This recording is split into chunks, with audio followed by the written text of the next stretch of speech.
Welcome to the third set of student presentations today. We have two coming up for this session, and we'll be starting things off with Arjun here on unsupervised machine learning for user association in wireless networks. So take it away, Arjun. Hi everyone, my name is Arjun Kaushik and I am a fourth year computer engineering student from York University's Lassonde School of Engineering. And today we'll be discussing about the unsupervised machine learning for user association in wireless networks. So just a brief introduction about what user association is. It's basically the problem of assigning mobile users to base stations in an optimized manner. In research studies that I've gone through, parameters such as spectral efficiency, data rate, and power allocations are either optimized or maximized. And in today's discussion, we'll be talking about maximizing the data rate for our users. So, some methods that are currently being used to solve user association include straightforward but very high complex methods such as brute force. So this is the idea of checking every possible combination there is. So let's say user 1 to base station 2, base station 3, base station 4. And this can be very complex, giving about an n factorial complexity. Another one is a heuristic approach such as maximum SINR. It provides a polynomial time complexity but doesn't allow for specifics such as constraints. And another one is a Hungarian algorithm, which gives also a polynomial time complexity. And it's the idea of finding maximum weight matchings for assignment problems and represents the data into an adjacency matrix. And finally, the main, I guess, one that researchers are currently using is machine learning, and in particular, supervised neural networks, reinforcement learning. But some issues with these two methods are that they require a known output for testing, which is the need of solving an optimization problem at the end of the day. So our basic motivation for unsupervised machine learning for user association is that not much research has been conducted using unsupervised machine learning for this problem. And it doesn't require solving that optimization problem I was mentioning earlier. And it doesn't require labels for our output data, and it allows the use of unlabeled data, and it allows us to use custom cost functions if we need so. So for our system model and problem formulation, we're basically taking a heterogeneous network with RF, which is our radio frequency, and terahertz base stations. So we're able to generate our SINR, which is our signal to interference plus noise ratio through MATLAB. And then we take that data, which is then fed to a deep neural network, which is a feed-forward network with many layers to develop the user association values. And our main objective is to maximize the user data rate. So these two equations are basically the separators for SINR, which is the signal to interference plus noise ratio for RF base stations, and SINRT is for the terahertz base stations. So continuing on with our problem formulation, we basically take our set I, which is our set of users from 1, 2, 3, all the way to small I. Our set J, which is a set for all our base stations, which includes the terahertz and the RF base stations.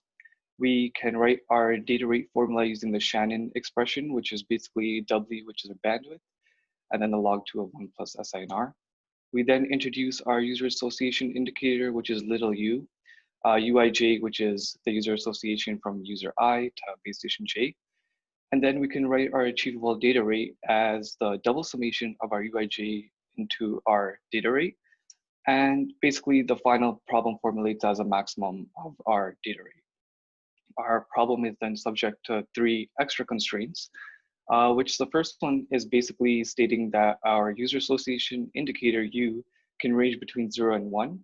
0 being that the user does not go to base station J, and 1 that the user will associate with base station J.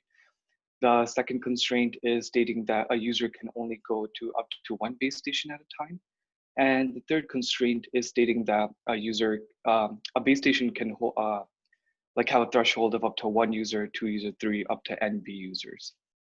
And finally, we formulate our cost function, which is basically, I guess, the heart of our neural network, as the summation of our data rate plus the Lagrange, like a Lagrange formulation of our optimization problem, which includes a summation of constraint 2 and 3, which can be seen right here, where this part is basically constraint number 2, and this part is constraint number 3.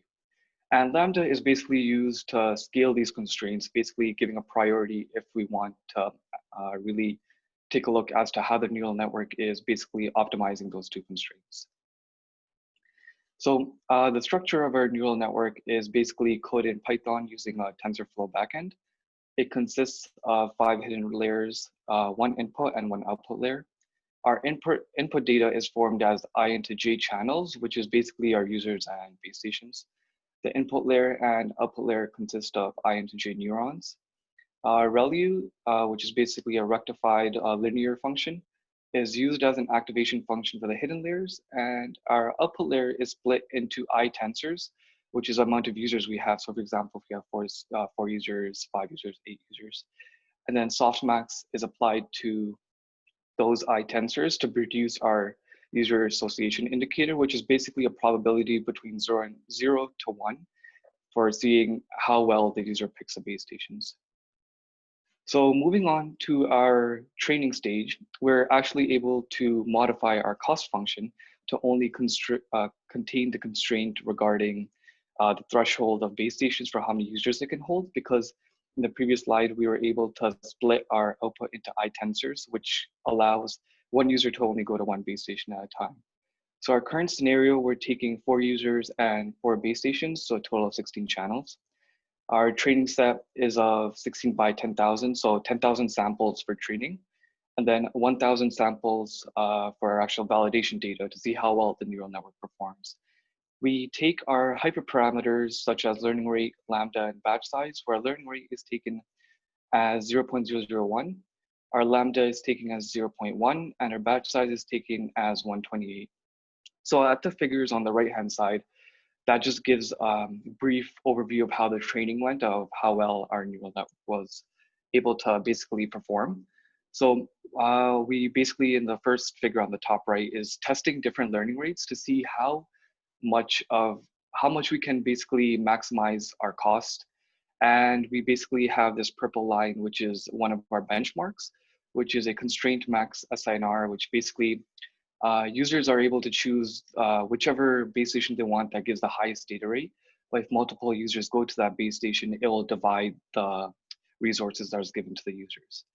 And another figure on the bottom right is basically showing the effect of our cost when using those parameters I just stated we're using, which is a learning rate of 0.201 and lambda 0.01, sorry.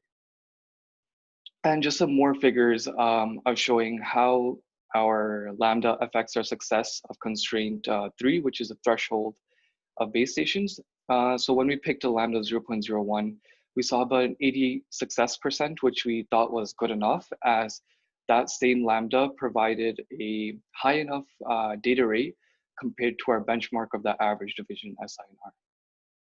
So continuing on with our simulation results, we took 2 different methodologies for now, which is a max SINR and the constraint max SINR.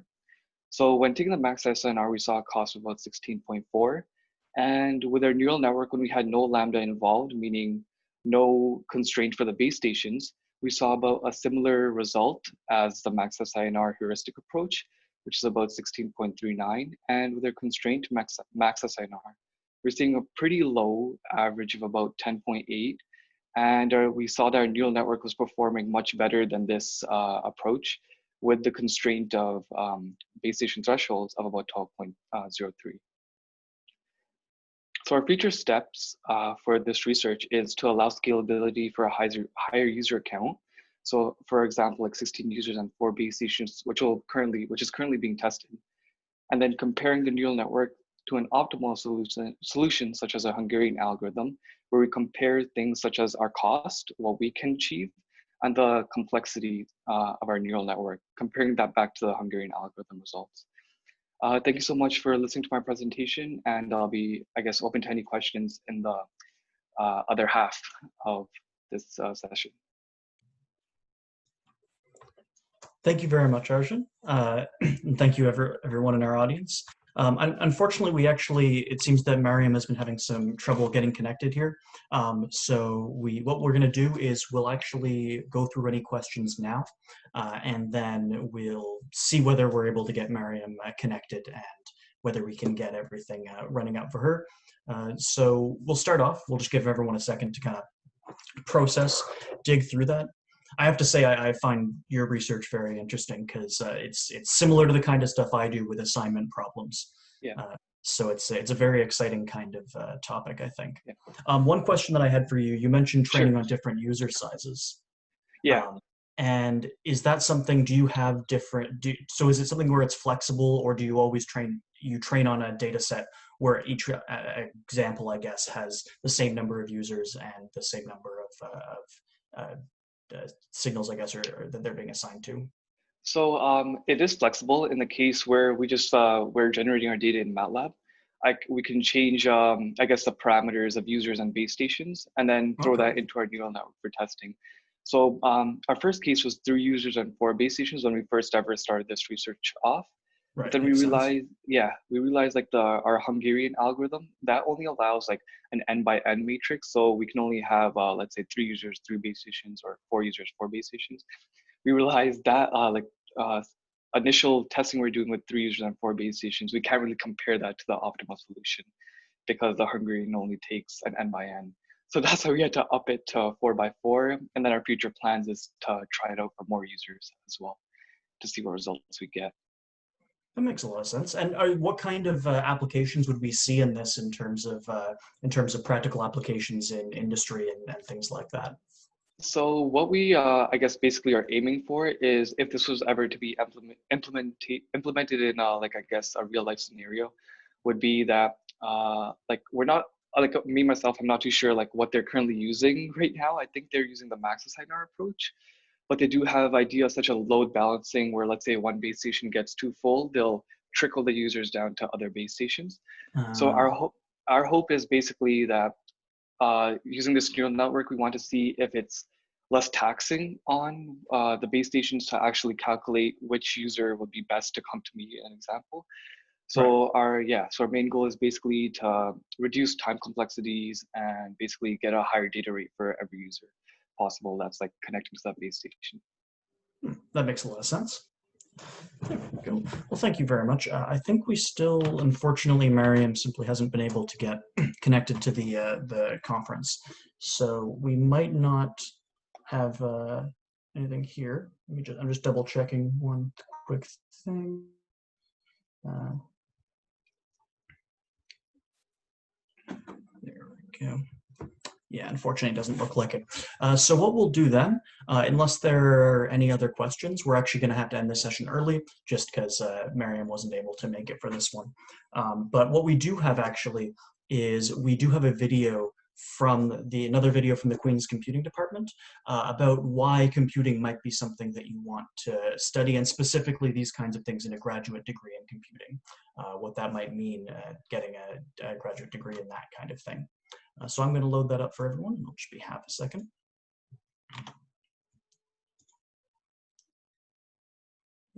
And thank you very much, Arjun, for your presentation and for your answers. Yeah, thank you for having me. My pleasure.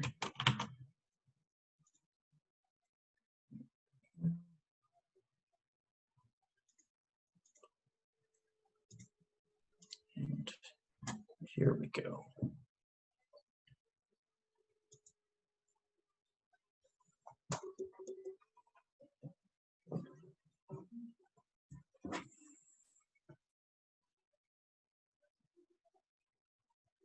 Computing is flexibility. So you can get any job once you're a computer scientist. You can go into any field. You can go into business. You can go into medicine. You can go into computing. You can go anywhere. There's a place for a computer scientist in every discipline. And computing means that you can make your own path and that you're always employable. So even when the going gets tough in your job, and every job is a grind at some point, even the best jobs are a grind at some point. And when you're in the grind and you're questioning your life choices, computing gives you the freedom to say, I don't want to be in this grind anymore. I can always go and take a job as a programmer in X field or reinvent myself as something else. And I think about that in my career. I think about this is the thing that I'm doing right now that I want to do for the next while, but I don't have to do it because I'm a computer scientist. I can go do whatever I want to do. And that's why you go into computer science. I think there are multiple reasons why people should choose choose computer science or join this field. Because first, we all know that there's a lot of needs, either from industry side or the research area. They are asking for people or students who come from the computer science background. So that means once you have joined this program, you might have more opportunities after you graduate from the program. So that's very good. And this aspect is related to the needs. And the second thing is that we know that computer science is really about creating something new. And in that sense means after you have completed the program, you will have a chance to apply whatever you have learned in the university and try to use them in solving the real world problem. So in that sense, you can see how what the knowledge that you have learned, how they can have a huge impact in the society. So that's more focusing on the impact of after you having the computer science degree. The other aspect is like from the skill training aspect. I was thinking if you have joined the computer science program, you will be able to train very important skills such as problem solving skills. And these kind of skills, no matter what kind of job or career path you will choose after you graduate, they will always be very helpful for you. So you can choose either go for economics or business positions. Problem solving skills is also very important, and you can get trained in a computer science program. And the other important skills you can train by joining the computer science program is that you will know how you can collaborate with different peoples, because we all know that nowadays software can be very large scale, and usually in order to develop a software, there's a lot of people need to work together. So by starting in the computer science area, you are able to learn how you can collaborate with different people, so that these kind of general skills will go along with your whole life, and they will contribute to your future careers. Regardless of the area, I think computing can really offer an awful lot to somebody's expertise. And so, I mean, if you add computational in front of any subject area, it sort of opens the door to a broad range of techniques that you can use to improve your work day to day. What can you expect by studying computing? I think it opens the door to a new way of thinking and critical thinking for problem solving. And I think it really shifts how you approach difficult problems in the day-to-day work that you would have. Computing has become so ubiquitous, and it will increase its presence in our daily lives. Think about the devices and the services you have been using after you wake up every day that are coded or programmed by someone. So you may also want to know how it works and be part of that. After you learn computing, you will find that it's very different from any other disciplines that you studied before, and you will know that it is the most powerful tool to change the world and change the future. Computing allows you to make your thoughts real in a way that nothing else really does.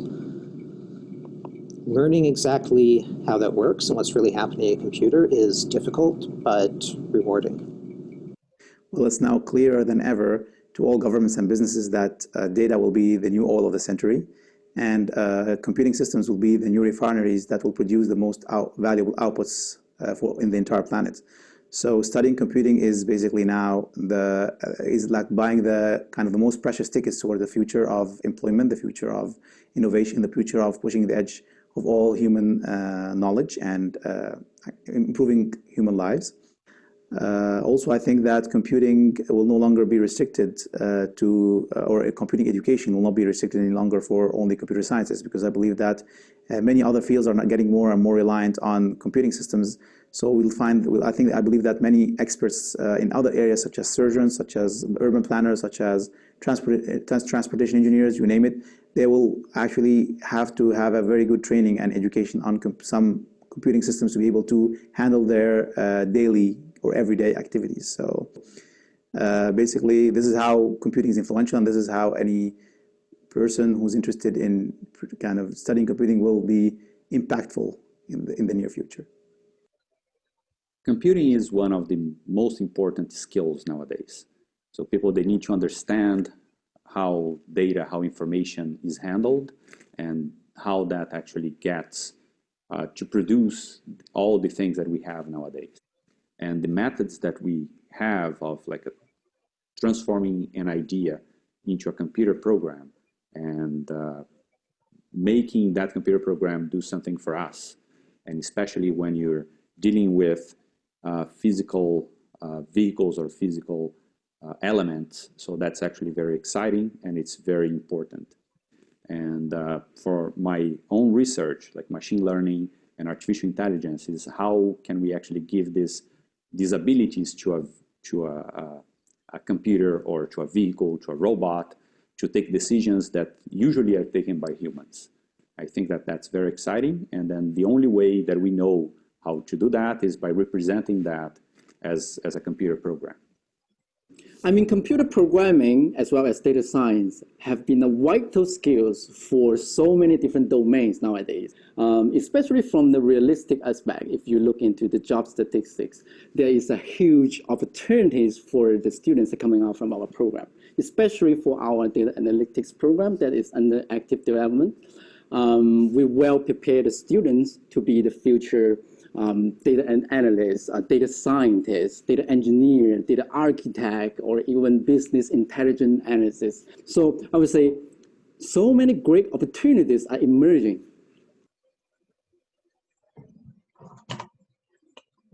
Okay. Thank you very much. Absolutely, I'm sure we have the video available. We actually have, I believe that Aisha and possibly Debbie as well are here, and they're available from the School of Computing at Queen's to answer any questions about those kinds of things. And I believe this video should be available somewhere. And if not, we'll be making it available in the coming week after the conference at the very least. I'm not sure, are you guys there? Let me just check. It looks like Aisha and Debbie actually are not on this particular call, but we will make sure that we make that available to anyone who is looking to get any extra information. And you can also send an email to the CSearch email, just if you'd like to reach anything like that, we can send it directly to you. Okay. Excellent stuff. Well, thank you very much, everybody, for joining us. We're going to have a little bit of a break now, and then we will be back. I believe it will be at 1 o'clock for the careers panel, where we'll get a chance to hear from a variety of people from both academia, from industry, and from someone who's kind of at the intersection of both, to hear about how their careers have gone and maybe give you inspiration for yourself. So thank you very much, everyone, for joining us.